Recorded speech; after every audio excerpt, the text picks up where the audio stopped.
Trolling viral అవుతోంది. అది మీకు గమనించారా? మీ దృష్టికి వచ్చిందా? బాగా గమనించానండి.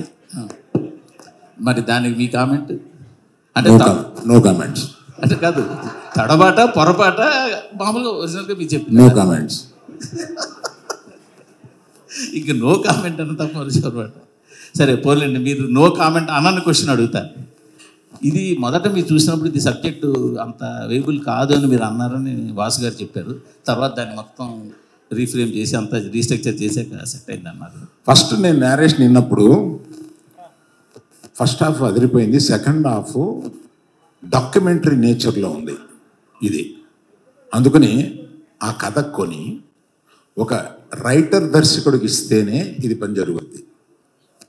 అందుకని రైటర్ కమ్ దర్శకుడిని ఎతికి ఈ కథ ఇచ్చి వర్క్ చేసి మనం డెసిషన్ తీసుకుందాం. ఇప్పుడు ఆయన అడిగిన డబ్బులు ఇచ్చేసి ఆ కథ తీసుకోండి. ఇది కాకుండా ఏ జైలుకి 22 మంది వెళ్ళారో వాళ్ళందరి దగ్గరికి వెళ్ళి చేరి అది మేము సినిమాగా తీసుకోవడానికి రైట్స్ తీసుకోండి. ఇతను కథ రాసేస్తే ఈ కథ కొనుక్కుంటే మనకి పని అవ్వదు. అందుకని వాళ్ళందరి దగ్గరికి వెళ్ళి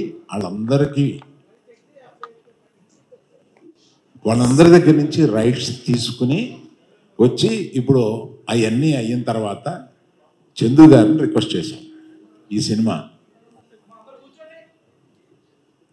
టోటల్గా వెళ్ళిన 22 మంది కాకుండా టోటల్గా 30 మంది దగ్గర నుంచి ఈ రైట్స్ తీసుకోవాల్సి వచ్చిందండి.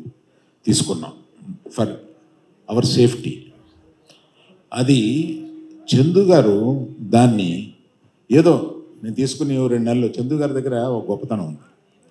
ఆయన ఏమి అర్జెంట్ పడ్డు, తొందరపడ్డు. మనం ఇంకో సినిమా మీద ఇంకో సినిమా చేసేసి ఇంకొక ఇన్ని కోట్లు తీసుకుని బ్యాంకులో అసలు ఆ మైండ్ లేదు ఆయనకి. సినిమా ఆ జర్నీని, ఆ సినిమాని రాయడాన్ని, ఆ సినిమాని తీయడాన్ని, ఆ జర్నీని ఎంజాయ్ చేసే మనుషులు, ఆ జర్నీని ఎంజాయ్ చేసే మనుషులతోటి ప్రయాణం చేయాలని ఉంటుంది. మనం యాక్చువల్గా యాక్చువల్గా చేసుకున్నామా చేసేసామో వెళ్ళిపోయి అట్లా ఉండదు ఆయనతోటి. అందుకని ఆయన తీసుకుని ఒక 9 నెలల్లో దాని మీద కష్టపడి అప్పుడు దాన్ని ఒక మంచి కథారూపంగా చేశారు.